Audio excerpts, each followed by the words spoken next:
बिस्मिल्लाहिर्रहमानिर्रहीम, अस्सलामुअलैकुम and very good morning. Espresso में आपको खुश आमदीद कहेंगे। मैं हूँ अर्मिला हसन और मैं हूँ इमरान हसन। इस उम्मीद और दुआ के साथ कि आप खैरियत से अपने नए दिन का आगाज़ कर चुके हैं या करने वाले हैं। दोनों सूरतों में हमारी नेक तमन्नाएं आपके साथ है। अल्लाह करे आज का दिन भी आपके लिए बहुत ही ज़बरदस्त गुजरे, जैसा आप चाहते हैं उससे बढ़ के अच्छा हो आपके लिए। कल शाम थोड़ी सी अजीब थी, ख़ास तौर पर पाकिस्तान के बहुत सारे इलाकों में, और उसकी बुनियादी वजह ये थी कल ज़लज़ले के कुछ झटकों ने पूरे पाकिस्तान को, बल्कि पाकिस्तान के बड़े हिस्से को हिला के रख दिया। ख़ास तौर पे हम अगर पंजाब की बात करें, खैबर पख्तूनख्वा की बात करें, कश्मीर के कुछ इलाके और इसके अलावा बलूचिस्तान के भी कुछ इलाकों में ज़लज़ले के शदीद झटके महसूस किए गए और लोग खौफ व हिरास के आलम में घरों से बाहर निकल आए। और लाहौर में तो भाई लोग बहुत ही डरे और अर्मिला हसन तो बहुत ज़्यादा मैं बहुत ज़्यादा डर गई, क्योंकि कल पहले एक झटका आया, दैट वाज सुबह, लेकिन वो चंद सेकंड्स का था। लेकिन उसके बाद जो ज़लज़ले की इंटेंसिटी थी, इनफैक्ट जो लोग अपर पोर्शंस पे रहते हैं या उनका कोई ऊपर वाला कमरा होता है, उनको ज़्यादा शिद्दत से इन झटकों का एहसास होता है, आई गेस सो। और कल हमने देखा जिस शिद्दत से ज़लज़ले आए, पंखा खिड़कियां सब इतने बुरे तरीके से हिल रहे थे and I was so scared. और उसी वक्त आपको टर्की का जो ज़लज़ला है वो मुझे बिल्कुल आप रिलेट, क्योंकि अभी ताज़ा वो चीज़ हुई थी तो वो दिमाग में था। और बहुत सारे लोग जो थे कल वो परेशान हुए, अपने घरों से निकले। और इस ज़लज़ले ने इमरान कुछ जगहों पे लोगों की जानें भी ली हैं। लोग दिल का दौरा पड़ने से ऐसा होता है, पैनिक अटैक्स आ जाते हैं, लोग इंतकाल कर जाते हैं। और ये जो मनाज़िर है ये मुख्तलिफ शहरों के जो आप देख रहे हैं, ये देखिए हॉस्पिटल से लेकर आम शॉपिंग मॉल्स तक, लोगों की रिहाइश गाहों तक ये मनाजिर हैं। कुछ मनाजिर हमारे अपने हैं, कुछ लोगों ने मोबाइल के जरिए रिकॉर्ड किए जो हम तक पहुँचे हैं। सो बड़ा ही एक अलार्मिंग सिचुएशन बनी है। एक बुलंद वाला जो इमारत थी इस्लामाबाद के अंदर, उधर भी कुछ दरारें आई हैं इस ज़लज़ले के बाद। लोग घरों से निकल आए और इसके बाद सवाद के इलाके में भी तबाही हुई है। 9 अफराद के जबाह होने की इत्तलात हैं इस ज़लज़ले की वजह से। बिल्कुल जी, बतौर मुसलमान ये ज़रूरी है कि इस्तग़फ़ार का एहतमाम ज़्यादा से ज़्यादा किया जाए, और बतौर इंसान और पाकिस्तानी ज़रूरी है कि हम अपने जो रोज़मर्रा के मामलात हैं उनके अंदर बहुत अच्छे तरीके से उनको लेकर चलें, ताकि ऐसी कोई भी चीज़ हमारे ईमान को कम से कम ना हिलाए।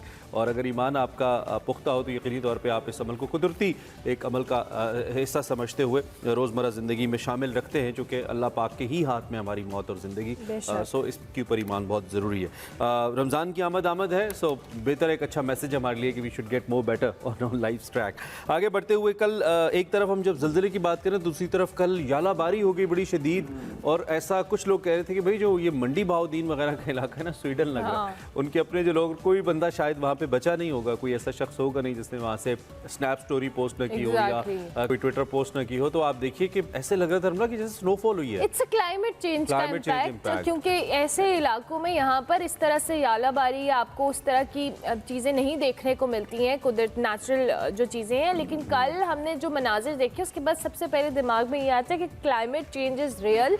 जो वक्त के साथ साथ ये इंटेंसिटी आ रही है हर चीज़ के अंदर, मौसम बदल रहे हैं, आपको उनकी इंटेंसिटी, बारिशों की इंटेंसिटी, सैलाब की, ये सारे ग्लेशियर्स का निकल है, everything is related to climate change. And I wonder कि हम लोग इस चीज़ पे इतना फोकस क्यों नहीं कर रहे हैं। कराची में भी हमें इत्तलात मिली कल शाम, तेज़ हवाएं चल रही थी, क्योंकि एक हवा का दबाव हमने कुछ 6 दिन पहले रिपोर्ट किया था कि वो एक बारिश का सिलसिला भी लेकर आएगा और मौसम के अंदर आज सुबह भी कराची के अंदर हुआ है। हाँ, एंड यस इट हैपेंड। सो आपने जो मंडी भावदीन का जिक्र किया, यहाँ पे बताना ज़रूरी है, किसान बड़ा परेशान है, चूँकि मकई की फसलें हैं यहाँ पे, गंदम की फसलें। और अभी कुछ दिन पहले ही चूँकि मैं इस्लामाबाद से आ रहा था, मैं देख रहा था कि फसल की जो गंदम है उसकी तैयार फसलें खड़ी हैं। कुछ जगहों पर तो पंजाबी में कहते हैं हाथ भी लग गए, यानी कि लोग काटना भी शुरू हो गए थे। तो उसका भी बड़ा नुकसान हुआ है, जिसकी वजह से किसान बड़ा परेशान है। अल्टीमेटली ये क्लाइमेट चेंज जो है ये पाकिस्तान को इट इज़ हर्टिंग बैडली, और इसके ऊपर हमें एक जामे पॉलिसी की ज़रूरत है कि हम कैसे इससे निकलें। और जो डेवलप ममालिक हैं उनको पाकिस्तान जैसे ममालिक का साथ देने की ज़रूरत है, जिनका इसके अंदर कार्बोनेशन के अंदर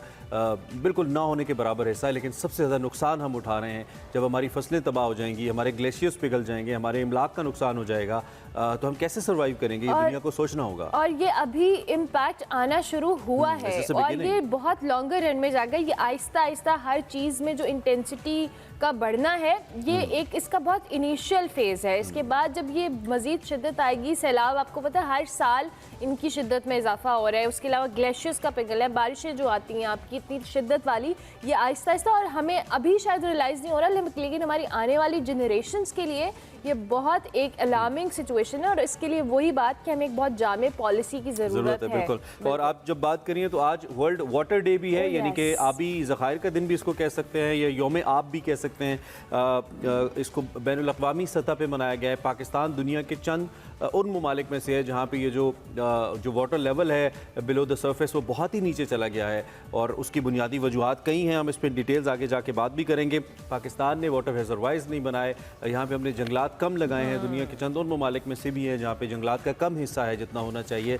तो इस लिहाज से भी आज का दिन बड़ा अहम है। पानी की हिफाजत, पानी का बचाया जाना, इट्स वेरी इंपॉर्टेंट। इसमें हम इन डिटेल्स बात करेंगे, तो इसका भी हमने ध्यान रखना है पानी के हवाले से खास तौर पर। लेकिन जी चलें आगे बढ़ते हैं, और आपको पता है हम सियासत की बात किए बगैर नहीं रह सकते, और हमें सियासत की बात करेंगे। आज की बड़ी खबर है।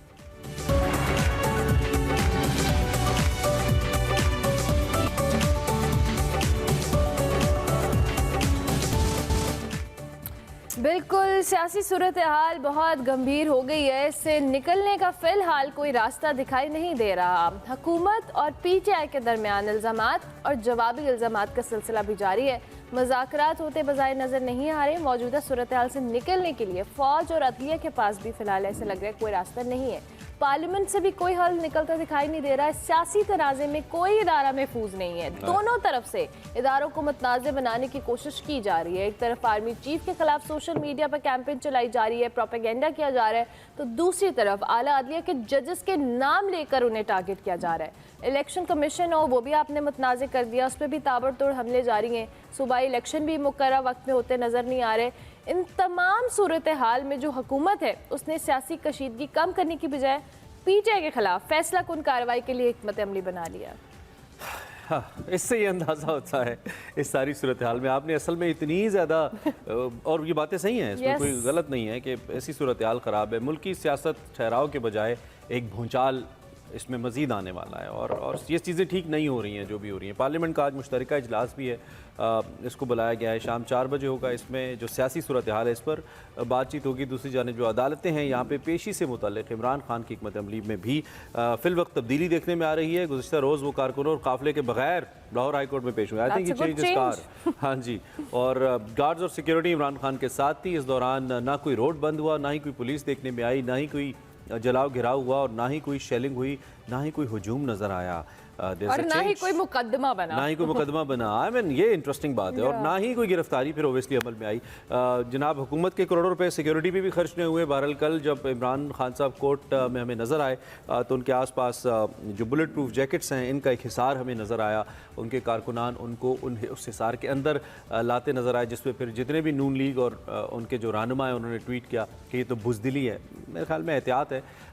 पेशी पर अदालत ने उन्हें नैब केसेस समेत 3 मुकदमात में ज़मानत दे दी है। इमरान खान साहब को ज़मानतें बहुत मिल रही हैं। इमरान खान साहब को जिस रफ्तार से हरमला मुकदमे हो रहे हैं उस रफ्तार से ज़मानतें भी मिल रही। चलिए अच्छा है, बैलेंस रखा हुआ है, आज गोइंग वेल। खैर इस सारी सूरत हाल पे हम बात करते हैं। हमारे साथ आमिर इलियास राना साहब मौजूद हैं, सीनियर सहाफ़ी हैं, हमारे ब्यूरो चीफ भी हैं। उनसे ज़रा बात करते हैं कि वो इस सूरत हाल पे क्या राय रखते हैं। आमिर साहब थैंक यू वेरी मच जी, सुबह खैर। जितने मुकदमे उतनी ज़मानतें, और पेस पॉलिटिकल पेस के अंदर और पॉलिटिकल स्पेस के अंदर इमरान खान के दोनों में कमी नहीं आई है इस सारी सूरत हाल के अंदर, बज़ाहिर ऐसा लगता है। आमिर साहब देखें, माशाल्लाह आप दोनों ने जो गुफ्तगू की उसके अंदर सारे सवाल भी उठाए, और हर सवाल का जवाब आपकी अपनी गुफ्तगू में मौजूद था। अगर इमरान खान जत्थों के साथ जाएंगे तो जाहिर है फिर तशद्दुद हो सकता है, और हुआ, और पर्चे भी हुए। जब नहीं गए तो ना पुलिस को आना पड़ा, ना पर्चों की खबर हुई, क्योंकि ये तो इमरान खान साहब के अंदर का खौफ है। उनके लीडरों ने उनको इतना डरा दिया है कि भाई जब आप जमानत पे जाएंगे ही नहीं तो नाकाबिले जमानत वारंट भी इशू होंगे। जब आपको कोर्ट अबूरी जमानत मिलती है, अब देखें जितनी लाहौर हाई कोर्ट से इनको अबूरी जमानतें मिली हैं, वो कोई हफ्ते की है, कोई 10 दिन की है, तो उसके बाद उन्हें मुतलका कोर्ट में भी जाना है, कहीं पे तफ्तीश में पेश होना है, और वो जब पेश नहीं होंगे तो फिर नए सिरे से वारंट निकलेंगे। तो ये तो खान साहब और उनकी लीगल टीम को फैसला करना है कि वो कितने अरसे तक इस तरह चलाते हैं। तो कल उनको ये बात समझ आई कि ये तो पर्चों की जो तादाद है वो मेरे अपने लोगों की वजह से बढ़ती जा रही है, और जो पीटीआई के अंदर कुछ समझदार लोग मौजूद हैं उन्होंने इन्हें समझाया। चाहे जैसे भी हो, लीडर का काम है, जब अदालतें बुला रही हैं या अदालतों में आप खुद जाना चाह रहे हैं तो फिर आपको पहुंचना चाहिए।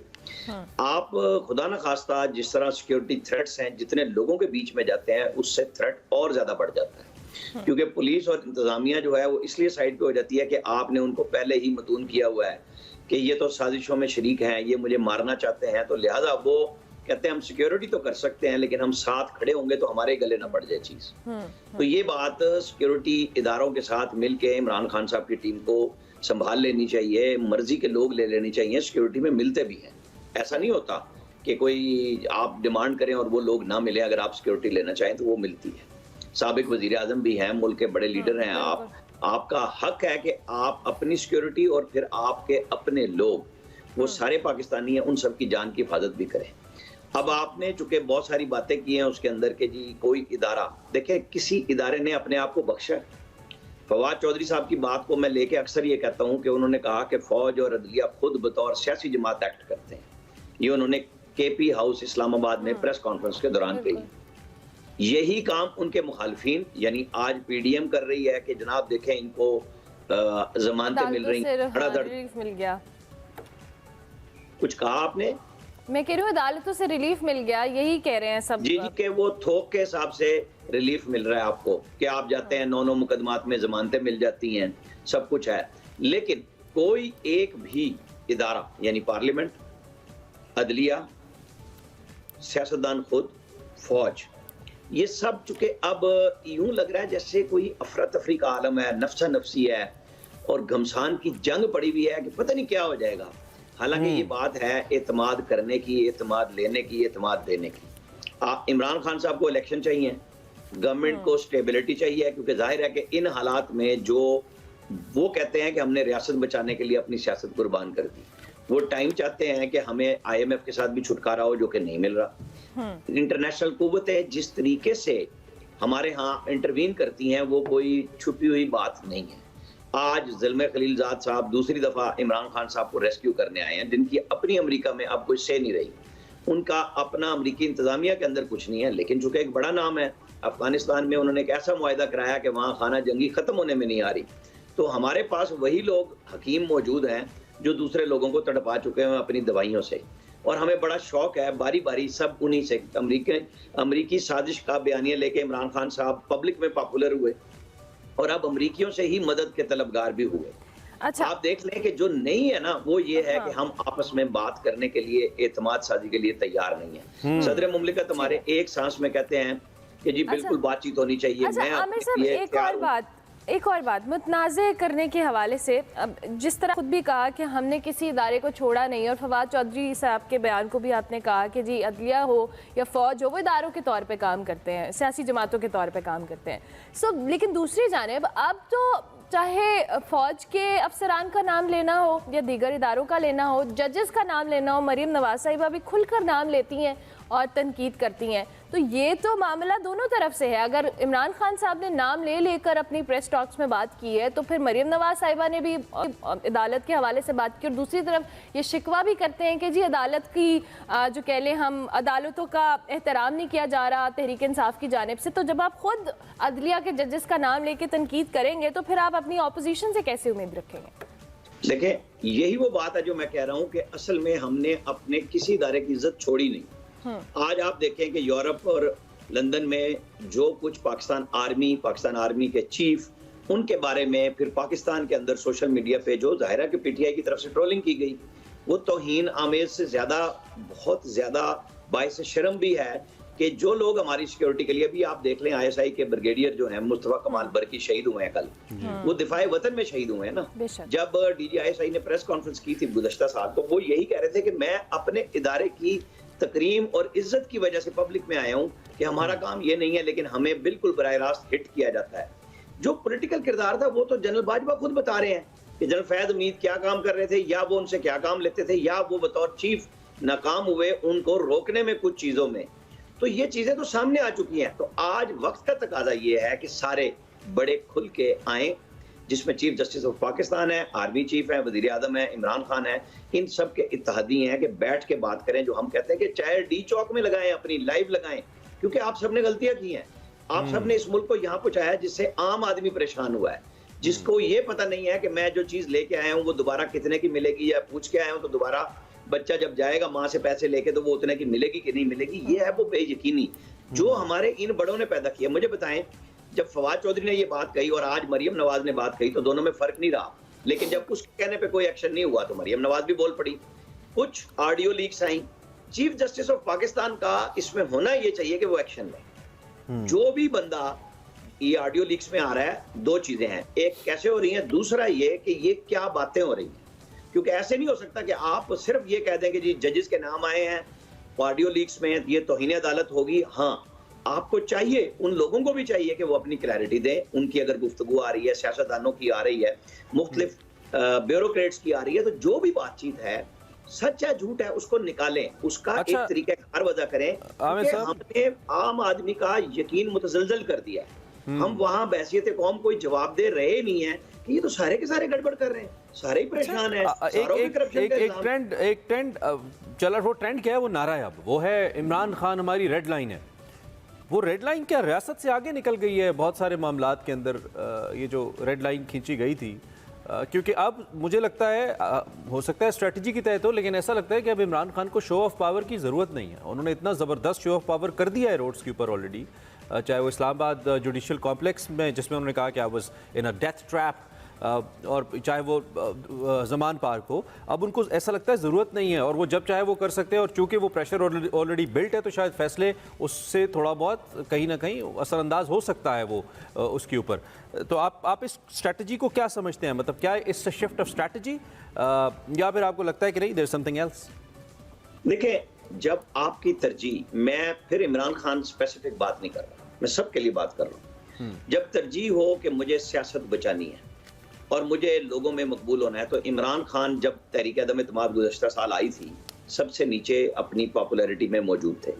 उन्होंने वो जो अमरीकी चूरन बेचा, उसको लेके जितना उनको फायदा हुआ, तो उसमें वो मीर जाफर, सादिक, जानवर, सब इदारों को रगड़ते चले गए। तो उन्होंने ये समझा कि नहीं यही कुछ है, और आज उनको सब कुछ मिला हुआ है। वो पॉपुलर हैं, उनसे 4.25 साल की हुकूमत पे कोई सवाल नहीं होता, 9.5 साल की केपी की हुकूमत पे सवाल नहीं होता कि आप लोगों ने किया क्या, पंजाब में 4.5 साल में आपने क्या किया, कहाँ से पहुंचा दिया। तो ये है वो मसला जो इमरान खान साहब के अब आड़े आ गया है कि उनकी अपनी पॉपुलैरिटी तो बहुत हो गई, इसीलिए उनको इलेक्शन भी नहीं मिलते नजर आ रहे। जिन लोगों ने इनको निकाला और अब वो हुकूमत में मौजूद हैं, उनको ये समझ आ रही है कि IMF के जिस चुंगल में वो हमें फंसा गए, जब उन्होंने 10 रुपए पेट्रोल की कीमत कम की और डीजल की और मुआहिदा तोड़ दिया, आज IMF कोई सूरत नहीं बना रही कि जी कोई जुबानी यकीन दहानी पे मान ले, कोई बात कर ले। हर चीज पे वो शक की निगाह से देखते हैं कि क्योंकि उन्होंने, IMF ने इमरान खान से मुआहिदा नहीं किया था, IMF का मुआहिदा पाकिस्तान से था, और आज भी वो शहबाज शरीफ से मुआहिदा नहीं करने जा रहे, वो पाकिस्तान से करने जा रहे हैं, जिसका एतबार आलमी दुनिया में खराब हुआ। तो अब वो हम फंस गए हैं, ये भी पॉलिटिकल गेम्स पे आ गए हैं, सारे पॉलिटिकल गेम्स कर रहे हैं।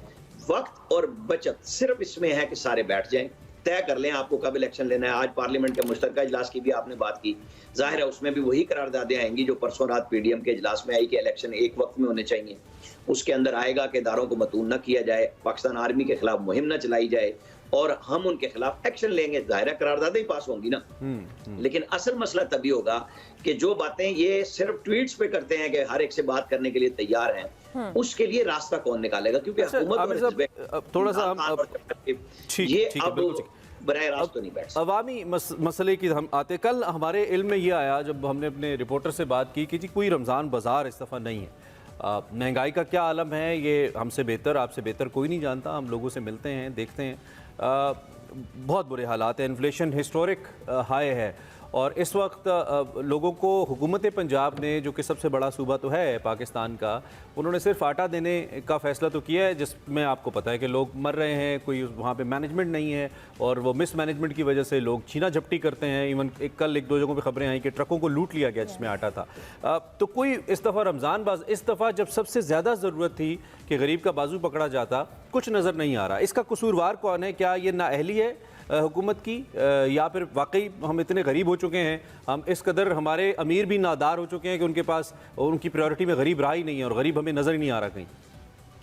देखिए, पहला तो ये है कि जब ज़ाहिर है कि गुर्बत भूख इतनी हो और फिर मुफ्त आटा मिल रहा हो तो लोग भागते हैं, जिसके बदनज़मी हुई, लोग जहाँ बग भी हुए, जिसके लिए कल वज़ीर आला, चीफ सेक्रेटरी सारे लोग निकल पड़े हैं और रमज़ान बाज़ार भी आपको नज़र आ जाएंगे मेरे ख्याल में, क्योंकि उसके ऊपर खर्चा नहीं होता। वो इंतज़ामिया ने सिर्फ मैनेज करना होता है, रेट्स के ऊपर करना होता है और वो शायद आज अनाउंस हो भी जाएंगे, क्योंकि उसके बगैर गुजारा नहीं होना। जैसे इस्लामाबाद शहर में रहने वालों को पता है कि मंगल बाज़ार, इतवार बाज़ार के बगैर हर बंदा ना तो सब्जी मंडी जा सकता है, तो मुख्तलिफ सेक्टर्स में वो लगते हैं और बचत हो जाती है। तो यही बात रमज़ान शरीफ में सारे पाकिस्तान में होती है, हर सूबे में होती है और होनी भी चाहिए। अगर डिले है तो वो ज़ाहिर है कि आज का दिन है और कल रोज़ा हो सकता है कि आज चांद नज़र आना है, होना भी चाहिए। लेकिन अगर गरीब को कुछ मिल रहा है उस पे इंतज़ामिया अच्छे इंतज़ाम करे, दे आटा, मजबूरी है, इसको रोका ना जाए। जैसे पहले 200 यूनिट बिजली के ऊपर ज़िमनी इलेक्शन के नाम पे उसको पाबंदी लगा दी गई। भाई जो कुछ अगर किसी गरीब को मिल सकता है ऐसे दौर में जब हुकूमतें कल्लाश हुई पड़ी हुई हों, पैसे ना हो, अगर वो देना भी चाहें, जिसको कहा जाएगा कि पॉलिटिकल स्टंट है, भाई मिलेगा तो गरीब आदमी को और पाकिस्तानी को कोई लिस्ट ये तो नहीं बन रही कि ए और बी को मिलेगा और सी और डी को नहीं मिलेगा। ये मिलना चाहिए और एक मरबूत जामे निज़ाम होना चाहिए और वो जाहिर है आगे चल के तभी होगा जब आप पाकिस्तान में इलेक्शन कराएंगे, गवर्नमेंट आएगी, लेकिन उसके लिए मुझे फिलहाल हालात ठीक है, हालात साजगार नज़र नहीं आ रहे। Thank you very much Aamir Yasran साहब, बहुत शुक्रिया कि आप किया हमारे साथ मौजूद थे। मौजूदा सियासी सूरत हाल पे जी तजिया दे रहे थे, दूसरी जानिब महंगाई के हवाले से हम बात कर रहे थे। रमज़ान बाज़ारों का आमिर साहब के मुताबिक शायद आज से ऐलान कर दिया जाए, अच्छी बात है, एक अच्छा रिलीफ है किसी न किसी शक्ल में आवाम के लिए रमज़ान से पहले, अल्लाह करे कुछ बेहतर। बिल्कुल, और हमारी ब्यूरोक्रेसी भी थोड़ी हिले, हमारी जो एडमिनिस्ट्रेटिव फोर्सेस हैं वो भी थोड़ा हिले, इम्प्लीमेंट कराएं कम प्राइसेस को, उनकी जिम्मेदारी है, फ़र्ज़ है। नाजायज़ मुनाफाखोरी, जो दुकानदार नाजायज़ मुनाफा कमा रहे हैं उनकी पकड़ होनी चाहिए, सबसे ज़्यादा ज़रूरी है। अच्छा जी, इससे पहले हम ब्रेक पे जाएं, कल एक और अफसोसनाक वाक़या आमिर साहब भी जिक्र कर रहे थे, जनूबी वज़ीरिस्तान में दहशतगर्दों से झड़प हुई है। इसमें ब्रिगेडियर मुस्तफ़ा कमाल साहब, मुस्तफ़ा कमाल बरकी, उन्होंने जाम शहादत नोश किया। इसके साथ साथ दीगर जो हमारे जवान हैं वो भी शहीद हुए। पाक फ़ौज के जो शोबा ताल्लुकात आमा है उसके मुताबिक अंगूर अड्डा के मकाम पर ये दहशतगर्दों के साथ मुकाबला हुआ। इसमें 7 सिक्योरिटी एहलकार मजमूई तौर पर ज़ख्मी भी हुए, 2 की हालत इस वक्त भी तशवीशनाक बताई जाती है। ब्रिगेडियर मुस्तफ़ा जनूबी वज़ीरिस्तान में ऑपरेशन को लीड करते हुए शहीद हुए। इनका ताल्लुक इंटर सर्विसेज इंटेलिजेंस से था और शहीद ब्रिगेडियर बरकी ने APS हमले में जो मुलव्वस दहशतगर्द थे उनके खात्मे में बड़ा इंपॉर्टेंट रोल अदा किया था।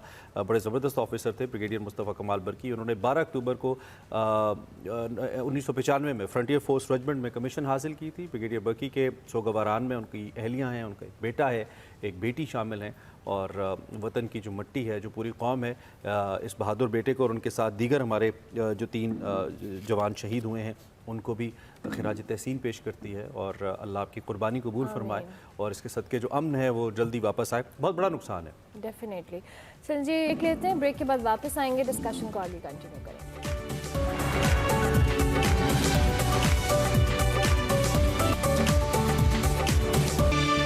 Welcome back to Expresso. अब आपको दिखाएंगे हमारा segment over a cup of coffee, जिसमें हमना खालिद इस्लामाबाद में सजे हमें लिटरेरी फेस्टिवल के हवाले से बता रही है क्या अहवाल है वहाँ का। देखते हैं आज का segment over a cup of coffee. अस्सलाम वालेकुम। Over a cup of coffee में मैं हूँ आपकी होस्ट हमना खालिद और आज आउटडोर में एक अदबी मेला में आई हुई हूँ जो कि रिगार्डेड बुक से है, जिसमें हर तरह के कल्चर्स आप लोगों को मिलेंगे और रिगार्डेड लेजेंड्स जितने हैं उनको भी ट्रिब्यूट दे रहा है। तो जो कॉन्सेप्ट है बुक रीडिंग का ये बहुत कम हो चुका है, तो इस कॉन्सेप्ट को वापस लेके आ रहे हैं। तो मुझे लगता है कि मज़ीद इस चीज़ को जो है आप लोग जो है एक्सप्लेन मैं आप लोगों को कर सकूँ जब हम अंदर एग्जीबिशन देखने जाएंगे। तो आइए चलते हैं और इन्जॉय करते हैं। अच्छा, स्टॉल में ही मैं गुजर रही थी और उसका जो मफ़हूम था वो बहुत अच्छा था, अब भी एहसास बाकी है। तो मैंने गुजरते हुए एकदम से देखा, मैंने कहा यार ये लाइन मुझे बड़ी हिट कर गई है। ऐसे लगता है जो मौजूदा हालात चल रहे हैं ना ये उससे रिलेटेड है, क्योंकि एक जो वर्ड एहसास है ना वही शायद अब हम लोगों में नहीं रह गया। तो लकीली मैंने कहा यार ये बुक मुझे मिल गई, अगर इसके ऑथर मेरे जो मिल जाएं तो आई एम ब्लेस्ड कि मैं उनसे सारी डिटेल पूछ सकूँ। तो मुझे एकदम से उन्होंने कहा यार ये इधर साथ ही है। मैंने कहा कौन? मोहम्मद वसीम मिर्ज़ा। उन्होंने कहा हाँ। तो लकीली आज मेरे साथ हैं। अस्सलाम वालेकुम, कैसे हैं आप? वालेकुम अस्सलाम, अल्हम्दुलिल्लाह। तो मेरे लिए बहुत ऑनर की बात है कि मुझे कोई एक ऑथर मिल गया यहाँ पे। तो आपने जो इसका टाइटल रखा वो ही बहुत ज़्यादा एक्सप्लेन करता है कि इसमें इस मौजूदा करंट हालात होंगे, तो क्या ऐसे ही है? जी, उसकी एक मिसाल आपके सामने है। ये अदबी मेला जो मुनक्कद हुआ है, मैं समझता हूँ कि ये होना चाहिए वक्तन फ़ौक्तन, क्योंकि सोशल मीडिया के दौर में हम इस अदब से बहुत दूर हो गई है। जो हमारी यंग जनरेशन है जब मैं अपने बचपन की बात करूं तो हमारी हफ्तावार महाना हम लोग इकट्ठे होते थे, मुशारे होते थे, अदब की महफ़िल होती थी, तो एक कल्चर डेवलप था, एक वो अदब था। अब लोग किताब से दूर हो चुके हैं। तो मैंने ये टॉपिक रखा था, ये भी बेसिकली यही सोच के रखा था कि कुछ है अभी वो एहसास जो है वो अभी लोगों में बाकी है कि अदब के साथ जुड़ने का, अदब के साथ ताल्लुक़ बहाल करने का। तो अल्हम्दुलिल्लाह उसकी एक आज मैं इसीलिए ये पता चला कि यहाँ पे मेला लगा हुआ है अदबी, मैंने विज़िट किया है यहाँ पे। अच्छा, वर्ड एहसास लफ्ज़ ऐसा है, इसके साथ कहीं पहलू इसके जुड़ते हैं। तो अगर मैं आपसे आपके इट्स सेल्फ एक्सपीरियंस से पूछूं, और इस अदबी की आपने बुक पे लिखा, लेकिन ये एहसास क्या सिर्फ किताब से रिलेटेड है कि किताब पढ़ें और जो कॉन्सेप्ट चल रहा है बहुत लोग इससे डिट्रैक हो चुके हैं, या ये सिर्फ वो है, या आप ओवरऑल सिचुएशन डिस्कस? नहीं, इस बुक में जो मैंने शायरी जो है वो बेसिकली माशरे की बेहिसी की तरफ थोड़ा सा लोगों को एहसास दिलाया है कि जो माशरे की बेहिसी और एहसास की जो कुछ लोगों में एहसास है और कुछ बेहिसी जो माशरे में परवान चढ़ रही है, उसकी तरफ कोशिश की है लोगों को बताने की, उनको समझाने की। तो जब आप बुक को रीड करेंगे तो आपको अंदाज़ा होगा इस चीज़ का। बेसिकली शायर जो होता है वो सेंसिटिव होता है। वो अमजद साहब मरहूम, अल्लाह ताला उनको जन्नत नसीब फरमाए, तो उनका एक मैं सुन रहा था मकूला था कि शायर या तो एबनॉर्मल होता है या सुपर नॉर्मल होता है। वो एक माशरे की वो डीपली चीज़ें जो वो एक ऐसी चीज़ें जो वो है एहसास उनके वो जो है ना उनका एहसास करता है, उनको वो उसको कलम बंद करता है कि जो आम लोगों की नज़र में वो नहीं आती। डायरेक्टर डिपार्टमेंट ऑफ लाइब्रेरीज़ के जो डायरेक्टर ही हैं वो मोहम्मद अरशद मेरे साथ है। वालेकुम सलाम। पहला यही जिस बेस पे एग्जीबिशन रखा गया है किताब, तो आपको क्या लगता है जो अदब किताब का यानी ये एग्जीबिशन, ये कॉन्सेप्ट कैसे आया और ये क्यों इस चीज़ को रखा गया? क्योंकि मैं सारों से पूछ चुकी, लेकिन हर कोई अपना पॉइंट ऑफ व्यू, लेकिन मुझे लगा कि यू आर द वन जो इसको सही से एक्सप्लेन कर सकते। जी, किताब का और लाइब्रेरी का जो है आपको पता है चोली दामन का साथ है। जैसे जैसे इंसान की सिविलाइजेशन ने डेवलपमेंट की है वैसे वैसे लाइब्रेरी ने भी डेवलपमेंट की है, और इसने मुख्तलिफ़ शक्लें इख्तियार की। जैसे पहले लाइब्रेरीज़, फिर इंफॉर्मेशन सेंटर, आजकल डिजिटल लाइब्रेरीज़ का कॉन्सेप्ट है। और इंटरनेट आने के बाद ना हमारे जो ख़ास तौर पे यूथ है उसका एजुकेशन से, किताब से जो है वो दूरी पैदा हो गई है। इस किताब मेले के अंदर हम ख़ास तौर पे जो इस्लामाबाद फेस्टिवल के नाम से शुरू हुआ, इसमें चेयरमैन सीडीए साहब की डायरेक्शन थी कि आप भी अपने डिपार्टमेंट की उस पर यहाँ किताब का मेला लगाएं, और इसके अंदर हमने लोगों को डिस्काउंट रेट के ऊपर अप टू 70% जो है उनको डिस्काउंट रेट पर बुक्स प्रोवाइड कर रहे हैं। इसके मकसद ये था कि जो लोग किताब से दूर हो गए हैं उनको किताब की तरफ वापस आए ना, ताकि रिवाइवल हो रीडिंग हैबिट्स की। क्योंकि ये है कि जब तक हम अपनी जनरेशन के अंदर रीडिंग हैबिट्स डेवलप नहीं करेंगे, उनको उनकी पर्सनैलिटी की ग्रूमिंग और उनकी जो नॉलेज डेवलपमेंट है वो बेहतर तौर पे नहीं हो सकेगा। अच्छा, क्योंकि आज सेकंड डे एग्जीबिशन का अदबी किताब का, तो क्या लगता है आपको कैसा रिस्पांस आ रहा है? कितनी यूथ यंगस्टर्स इस तरफ अट्रैक्ट हो रही हैं? कितने मेन स्ट्रीम्स जो कि लेजेंड्स को ट्रिब्यूट दिए जा रहे हैं, मैं डिफरेंट जगहों पे देख रही हूँ, और क्या लगता है आपको ये सेकंड डे तक कैसा रिस्पांस आ रहा है? जी अल्हम्दुलिल्लाह, आज के बहुत अच्छा रिस्पांस है, और ख़ास तौर पे आप देखें इस वक्त तमाम स्टॉल्स के तकरीबन लोगों से भरे हुए हैं, और बहुत अच्छा उन्होंने इंटरेस्ट शो किया, और जहाँ जो हमारा मकसद था वो काफ़ी हद तक पूरा हुआ कि लोगों को बुक की तरफ वापस लेकर आएँ। इससे पहले भी हमने आर्ट एंड क्राफ्ट में एक बुक फेयर कराया था तकरीबन को 2 माह पहले, उसका भी बहुत ज़बरदस्त रिस्पांस था, और ये रिस्पांस उससे भी बेहतर है। और यहाँ पे आपको पता है कि इस्लामाबाद के लोग पढ़ाई से और उसके साथ ज़्यादा अटैच हैं, और लिटरेरी फेस्टिवल के अंदर ख़ास तौर पे उन्होंने इस सेगमेंट को बहुत इंपॉर्टेंस दी है, और अच्छी तादाद में मैं अभी विज़िट करके आया हूँ तमाम स्टॉल से, उनसे पूछा तो उनको बहुत अच्छा रिस्पांस मिल रहा है और बहुत अच्छा उनको बिज़नेस मिल रहा है यहाँ पे। आपका कौन सी किताब की तरफ ज़्यादा इंटरेस्ट है और आपने वो सोचा कि यार ये किताब मैं ढूंढूं और यहाँ अगर मुझे मिल जाए, क्योंकि बहुत सी चीज़ें 70% ऑफ में आपको बुक्स मिल रही हैं और वो मैं ख़रीदूं? मैं जहन में इमेजिन करके आया था कि अगर इस्लामिक स्टडी के हवाले से, क्योंकि मेरी डिग्री भी इस्लामिक स्टडी है, तो अगर इस्लाम के हवाले से और खिलाफतुर राशिदा बिलखुसूस इस हवाले से मुझे अगर बुक्स मिलती हैं तो मैं लाज़िम बाय करूँगा। अदबी मेले में गुजरते हुए मुझे मेरी जो क्या कहते हैं गर्ल्स थिंग मेरी एकदम से एक स्टॉल पे नज़र रुकी। मैंने कहा अच्छा यहाँ पे ये भी है।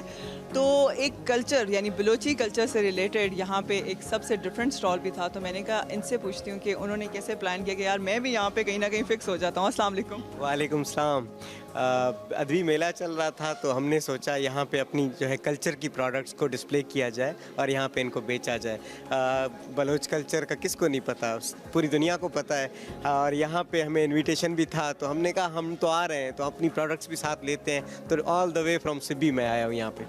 तो कैसा आज सेकंड डे है तो कैसा एक्सपीरियंस जा रहा है और क्या क्या यहाँ पे ओवरऑल बहुत अमेजिंग, बहुत अच्छा एक्सपीरियंस जा रहा है हमारा। यहाँ पे हमारे पास जो है ज़्यादातर बैग्स हैं, टिश्यू पेपर बॉक्स हैं, वॉलेट्स हैं, की चैन्स हैं, मुख्तलिफ़ तरह की चीज़ें हैं। तो सेल भी अच्छी हो रही है, लोगों से कनेक्शन भी बन रहे हैं। हमने खुद यहाँ पे किताबें भी ख़रीदी हैं। तो एक अच्छा ओवरऑल अच्छा एक्सपीरियंस है। अच्छी बात है। और अगर पूछूं तो बलूची कल्चर में ये सब कुछ बना हुआ है तो ये सब कुछ हैंडमेड है, ये आपकी अपनी कोई कह लें कि पीछे टैलेंट बैठा हुआ है या आपने कहीं से ये? जी बिल्कुल, ये टैलेंट हमारे अपने गांव का है। सिब्बी से आगे एक गांव है लहड़ी, वहाँ की चीज़ें हैं और ये हाथ की बनी हुई चीज़ें हैं। तकरीबन 150 के करीब हमारे जो है ख़वातीन और मर्द आर्टिजन्स हैं वो ये काम करते हैं और मैं ख़ुद इनको बेच रहा हूँ कोई 2016 से। बहुत अच्छा काम है, बहुत मतलब लाइक इसमें डिफरेंट कलर्स हैं, आप देखें ना तो खूबसूरत कलर्स हैं, लोगों को बहुत अट्रैक्ट करते हैं। जिस तरह आप आई इस तरह लोग आ रहे हैं, ख़रीदारी कर रहे हैं, बहुत अच्छा लग रहा है यहाँ पे आके। चलें, और अदबी मेले के बारे में आप क्या कहना चाहेंगे? आप खुद भी कभी किताबों की तरफ आपका रुझान हुआ, कभी आपने भी कोशिश की? क्योंकि ज़माना बहुत फास्ट चला गया और किताबें पढ़ने का कॉन्सेप्ट थोड़ा पीछे चला गया और ये कॉन्सेप्ट वापस आ रहा है, तो इसके हवाले से आप बहुत देखें, किताबें बचपन में हमने एक नज़म पढ़ी थी, किताबें बातें करती हैं। तो किताबें तो बातें करती हैं, इंसान को इंसान बनाती हैं, इंसान को इंसानियत का दर्स देती हैं। किताबों में बहुत कुछ होता है। अगर मैं अपनी बात कहूँ तो मैंने बहुत सारी किताबें पढ़ी हैं और रिसेंटली मैं अपनी ज़िंदगी पे एक किताब लिख रहा हूँ जिसका नाम है ख्वामखा का गरीब। क्योंकि मैं ख्वामखा का गरीब था तो मैं चाह रहा हूँ कि दुनिया को पता होना चाहिए कि गुर्बत और जो है एक जहनी गुर्बत है, उनमें फ़र्क होता है। तो आप क्यों ख्वामखा के गरीब हैं? आप थोड़ा सा बाहर आउट ऑफ द बॉक्स सोचें। और इंटरनेट के दौर में भी अगर आप ख़ुद को गरीब कहते हैं तो आपसे ज़्यादा जो है डिसेबल या माजूर बंदा कोई नहीं। बात आपने की है और मुझे लगता है कि एंड जो है ना वो इसी नोट पे इन्होंने मुझे वैसे एक मोटिवेशनल जो है मैसेज भी दे दिया, सारी आवाम को भी दे दिया, अपना एक्सपीरियंस भी शेयर कर दिया। तो ये मेरे लिए आज की क्लोजिंग जो है बहुत अच्छी बन गई। किताबें बातें करती हैं और ज़हनी आप अपने आप को कितना गरीब समझते हैं ये आपकी सोच है। तो ये सारी गेम जो है सिर्फ सोच से शुरू होती है, सोच पे ख़त्म होती है। आप पे डिपेंड करता है आप कितना उसको पॉजिटिव लेके चलते हैं और कितना negative. Thank you so much. और ये था आज का over a cup of coffee. Next time फिर मिलेंगे, तब तक के लिए अल्लाह हाफिज़। Welcome back to Expresso. अब हम बात करेंगे वर्ल्ड वाटर डे के हवाले से। बिल्कुल जी, आज पाकिस्तान समेत दुनिया भर में यौम आब, आलमी यौम आब भी कहा जा सकता है, इसको मनाया जा रहा है। इसका मकसद दुनिया भर में रहने वाले हर इंसान को साफ़ पानी की फराहमी को यकीनी बनाना और आने वाली नस्लों के लिए पानी को महफूज करना है। पाकिस्तान उन ममालिक में शामिल है जहाँ पर ना सिर्फ जो पीने का पानी है उसके मसाइल हैं, बल्कि ज़ेरे ज़मीन पानी की सतह भी कम हो रही है। दुनिया भर में अगर बात की जाए तो 1.5 अरब से ज़ायद अफराद पीने के साफ़ पानी से महरूम हैं। आलमी इदारा सेहत की एक रिपोर्ट के मुताबिक पाकिस्तान की सिर्फ 15% आबादी को पीने का साफ पानी मैसर है और 85% लोग जो हैं वो आलूदा पानी पीने पर मजबूर हैं। और आलूदा पानी पीने से आपको पता है जो बीमारियां हैं उससे हज़ारों अफराद जान की बाजी भी हार जाते हैं। पाकिस्तान अपनी सरजमीन से जो गुजरने वाला सालाना 145 मिलियन हेक्टेयर जो वाटर है उसका सिर्फ 10% तक ज़ख़ीरा कर सकता है। और दूसरी जानब जब हम गर्मी के बढ़ने से बात करें तो ग्लेशियर्स तेज़ी से पिघल रहे हैं, आपको पता है, और लाखों अफराद हर साल उनको सैलाब का सामना करना पड़ता है। International food policy resource institute के मुताबिक जनूबी एशिया मौसमियाती तब्दीली से सबसे ज़्यादा मुतासर होगा। बिल्कुल, 2050 तक वो अपनी 50% जो गंदम की पैदावार है साउथ एशिया वो खो सकता है, रिसर्च ये भी कहती है। इस हवाले से क्या इक़दाम करने की ज़रूरत है, पाकिस्तान जैसे ममालिक को किस किस्म के पॉलिसी शिफ्ट की ज़रूरत है, इस पर हमने बात करनी है। डॉक्टर अली गुल साहब हमारे साथ मौजूद हैं इस वक्त, अहमद अली गुल साहब, उनसे हम बात करते हैं। वो माहिर हैं आबी उमूर के, उनसे एक तो पाकिस्तान कहाँ स्टैंड करता है इस पर भी बात करते हैं, विद दैट क्या इनिशिएटिव्स लिए जा सकते हैं, क्या अब भी कुछ नहीं बिगड़ा या हम बहुत कुछ गंवा बैठे हैं इस मामले में। गुल साहब से पूछे। गुल साहब, गुड मॉर्निंग, आप कैसे हैं? ठीक ठाक हैं? जी अल्हम्दुलिल्लाह, thank you so much for having me. You most welcome sir, thank you very much. I hope आपने इंट्रो सुना ही है, सो आप प्लीज हमें बताइए आज के दिन की इंपॉर्टेंस पाकिस्तान को लेकर। जी, एक दो चीजें जो आपने मेंशन की हैं वो तो बहुत जबरदस्त आपने कॉन्टेक्स्ट उसके बता दी है, स्पेशली क्लाइमेट चेंज के कॉन्टेक्स्ट में। इसका एक थोड़ा बैकग्राउंड जो है वो बताता चलूं कि यूनाइटेड नेशंस ने फॉर्मली 2007 में बताया था कि access to safe drinking water is a very fundamental human right. तो उसके हिसाब से अगर हम देखें तो it is important for us to ensure कि पाकिस्तान का हर शहरी जो है उसके पास सेफ क्लीन ड्रिंकिंग वाटर जो है और सैनिटेशन उसका एक्सेस हो। सो इट रियली एम्फसाइजेस कि हमें अभी बहुत कुछ करने की जरूरत है। हमारा 90 to 95% जो पानी है वो एग्रीकल्चर के लिए इस्तेमाल हो रहा है इस वक्त। एग्रीकल्चर सेक्टर से हमारी सबसे बड़ी शिकायत ये है कि हमारी एग्रीकल्चर में यानी जो इरिगेशन की प्रैक्टिस है, फ्लड इरिगेशन, वो बहुत वेस्टफुल है। हमारा बहुत सारा पानी जो है वो ज़ाया हो जाता है इन इरिगेशन प्रैक्टिसेस की वजह से। और दूसरी शिकायत ये है कि जो जिस तरह की हम फसलें उगाते हैं वो कई दफ़ा हमारे उन इलाकों की वाटर अवेलेबिलिटी के हिसाब से नहीं होती हैं, और ऐसी फसलें उगाते हैं जिस तरह चावल है जो बहुत ज़्यादा पानी इस्तेमाल करती हैं। तो हमें अपनी जो वाटर स्ट्रेस जितना हमारा इंक्रीज होता जा रहा है और हमें पता है कि फ्यूचर में मजीद खराब होता जाएगा, उसके हिसाब से एग्रीकल्चर सेक्टर के अंदर काफ़ी चेंजेस लाने की ज़रूरत है और इरिगेशन ऑफ कोर्स चेंज करने की ज़रूरत है। और जिस तरह अभी आपने कहा कि हमारे जो शहर हैं, जो हमारे अर्बन एरियाज हैं, उनमें खास तौर पे ग्राउंड वाटर का इस्तेमाल बहुत ज़्यादा है और ग्राउंड वाटर जो है वो कई एरियाज में बहुत ज़्यादा डिप्लीट होता जा रहा है। जिस तरह कोयटा में it's a huge problem right now, water stress बहुत ज़्यादा है और लोगों के लिए पानी की किल्लत ऑफ कोर्स है। इसी तरह हमारे कराची में, अहमद में भी पीने के पानी का मसला है। ये हमारे बड़े शहर हैं, तो आप इमेजिन कर सकते हैं कि जो ज़्यादा वाटर स्ट्रेस्ड एरियाज हैं, हम यानी राजनपुर, थरपाके और इस तरह के एरियाज की तो बात ही नहीं कर रहे अभी। अच्छा डॉक्टर अलीगुल, अभी हमने अपने इंट्रो में भी बात की कि पाकिस्तान के पास अनफॉर्चुनेटली पानी को ज़ख़ीरा करने की उस तरह से अब सहूलियात या कह लें हमारी प्रायोरिटीज़ का वो हिस्सा नहीं है। दो कि अगर हम ये सारी चीज़ें लॉन्ग टर्म में सोचें तो ये बहुत अच्छे तरीके से ये जो क्लाइमेट चेंज का इम्पैक्ट है, ये पानी को सेव करना है, इसको हम बेहतर अंदाज में एग्जीक्यूट कर सकते हैं। अब आपको क्या लगता है कि स्टेट लेवल के ऊपर भी और ओवरऑल भी हमारी प्रायोरिटी में कितना ये चीज़ शामिल होनी चाहिए कि जो पाकिस्तान से इतना पानी गुजरता है हम उसका सिर्फ 10% ज़ख़ीरा कर पाते हैं। सो अगर हम उसको बेहतर स्ट्रैटेजी के तहत अगर इसको स्टोर करें तो हम बहुत सारी चीज़ों में अपनी इकॉनमी को भी सहारा दे सकते हैं पानी को बचाकर।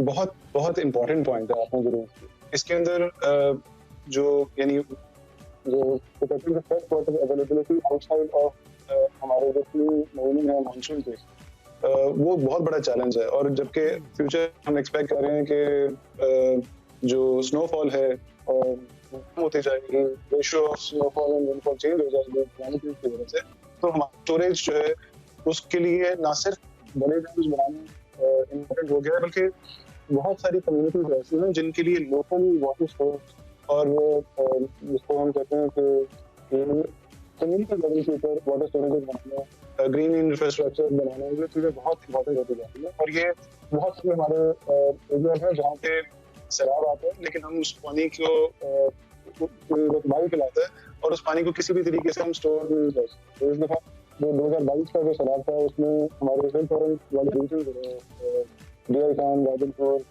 से लेके नीचे ये पंजाब के इलाकों से सिंध के ज़्यादा इलाके ऐसे हैं जहाँ पे सैलाब की वजह से काफ़ी तबाह आ रही होंगे। और अली थोड़ा सा अपने माइक को आप करीब कीजिएगा, I think we losing your audio bit. थोड़ा सा अपने माइक को करीब करके प्लीज़ अपनी बात मुकम्मल। Is this better? जी जी बेहतर है, बेहतर है। जी जी ओके जी, मैं ये कहना था कि कई ऐसे इलाके हैं जहाँ पे 2022 के अंदर सैलाब की वजह से नहीं अली सुन नहीं पा रहे आपको, there is something wrong with the mic. सुन नहीं पा रहे आप, थोड़ा सा इसको अगर माइक आप करीब कर लें तो बेहतर हो जाएगा। बिल्कुल अब बेहतर हुई है, आपने जो बोला है तो प्लीज कंटिन्यू कीजिएगा। Okay okay, I hope it's better. Yes now it's fine, please. Okay अच्छा ठीक है, सॉरी। सो मैं ये कहना चाह रहा था कि बहुत सारे ऐसे इलाके हैं खास करके जो हमारी हिल टॉरेंट वाली बेल्ट है जहाँ पे डीआई खान, डीजी खान, राजनपुर और उसके अलावा नीचे बलूचिस्तान के भी कुछ इलाके हैं और सिंध के कुछ इलाके हैं जहाँ पे फ्लैट है वो सॉल्व हो सकता है। अच्छा अली, एक बड़ा फंडामेंटल प्रॉब्लम है, हमने अभी पॉलिसी भी बनाई और हमें अपनी वल्नरेबिलिटीज़ का भी अंदाज़ा है, हमें इसकी स्ट्रेटजिक जो इम्पोर्टेंस है इसका भी अंदाज़ा है कि पानी स्ट्रेटिजिकली हमारी इस वक्त क्या पोजीशन है, you know better than me. और पिछले दिनों में तो इंडस वाटर ट्रीटी के हवाले से भी सुन रहे थे कि India is about to violate it and somehow they do. हमें पता है कि वो किस तरीके से मैनिपुलेट हो रही है। इसको लेकर I think we need a whole policy shift. अब प्रॉब्लम यहाँ पे ये कि पॉलिसीज़ तो हम बना लेते हैं, आई ऑलवेज से इम्प्लीमेंटेशन नहीं होती है, इम्प्लीमेंट नहीं कर पाते। समहाउ हमें अपने हालात इजाज़त नहीं देते, हमें अपनी स्ट्रेटेजिक जो सिचुएशन है वो इजाज़त नहीं देती, प्रायोरिटीज़ भी समहाउ नहीं है। बिल्कुल ठीक है। इस पे क्या कहेंगे आप, how to proceed in this particular situation? अगर इस सिचुएशन के अंदर जो इंडिया के साथ हमारे इंडस वाटर ट्रीटी के इश्यूज हैं, इनको तो बहुत सीरियसली टेकअप करने की ज़रूरत है, क्योंकि क्रॉस बेसिन डाइवर्जन जो जिस तरह वो कर रहे हैं वो काफ़ी एक तरह से बड़ा इशू है पाकिस्तान के लिए, और उसको जस्टिफाई इस तरह नहीं किया जा सकता। और दूसरा इम्प्लीमेंटेशन, आप सही कह रहे हैं, one of the biggest thing जो हम देख रहे हैं, एक तो हमने पाकिस्तान के अंदर पानी को एक फ्री अनलिमिटेड इनफाइनाइट सोर्स के तौर पे ट्रीट किया हुआ है। बिल्कुल, वो एक बहुत बड़ी ज्यादती है, क्योंकि ये एक बहुत वैल्यूबल और फाइनाइट सोर्स है। खासतौर पे फ्रेश वाटर एक बहुत वैल्यूबल फाइनाइट रिसोर्स है। और जिस तरह हम ग्राउंड वाटर की बात करें, ग्राउंड वाटर एक तरह से हमारा सेविंग्स अकाउंट है। हम उसमें से सेविंग्स अकाउंट में से विड्रॉ तो कर रहे हैं, लेकिन उसको हम रिचार्ज नहीं कर सकते। तो that's really important way to look at water as a very valuable resource. और ना सिर्फ आजकल की जनरेशन के लिए, ये हमारी फ्यूचर की जनरेशंस का भी हक है उसी पानी के ऊपर, जिसको हम बेदरेग इस्तेमाल कर रहे हैं। जो इंटरनेशनल कम्युनिटी है, क्योंकि हम अक्सर कहते हैं कि पाकिस्तान क्लाइमेट चेंज के अंदर कंट्रीब्यूटर इतना बड़ा नहीं है, बट पाकिस्तान ने नुकसान बड़ा उठाया है। क्या इंटरनेशनल कम्युनिटी पाकिस्तान जैसे ममालिक को किस तरीके से हेल्प कर सकती है, या हम उनकी एक्सपर्टीज से कैसे फ़ायदा उठा सकते हैं सूरत हाल में? It's a very interesting point. Pakistan के लिए इस वक्त सबसे बड़ा चैलेंज है क्लाइमेट चेंज के लिए अपने आप को अडेप्ट करना, अपने अंदर बहुत सारे डिफरेंट सेक्टर्स के अंदर चेंजेस लेके आना, कि हम क्लाइमेट चेंज के अंदर क्लाइमेट के अंदर जो तब्दीली है उससे अपने आप को बचा सकें। उस अडेप्टेशन के लिए हमें जाहिर सी बात है कि उसमें रिसोर्सेज लगेंगे, इन्वेस्टमेंट चाहिए होगी, और हमें फाइनेंसिंग की ज़रूरत है। और उस फाइनेंसिंग के लिए हमें जो उसके इंटरनेशनल मैकेनिज्म्स हैं उसको बेहतर तरीके से एक्सेस करने की, और उसको कम्युनिटीज तक अपनी पहुंचाने की बहुत सख्त ज़रूरत है। मैकेनिज्म्स जो हैं उसको thank you very much doctor Ali, बहुत शुक्रिया। अनफॉर्चुनेटली हमारे पास टाइम कम था, बट स्टिल हमने कोशिश की कि अपना हिस्सा इसमें हम डाल सके। पानी बहुत वैल्यूबल नेचुरल रिसोर्स है, इसकी कदर करें। ब्रेक लेते हैं। प्रोग्राम के दूसरे हिस्से में आपको खुशामदीद कहेंगे, और इसमें भी आपको तन्हा नहीं छोड़ेंगे, आपको दिखाते रहेंगे वो जो आप देखना चाहते हैं। सफ़र शर्त हमारा सेगमेंट है जी, वादी सून का सफ़र जारी है। आज क्या है इसमें आपको दिखाते हैं।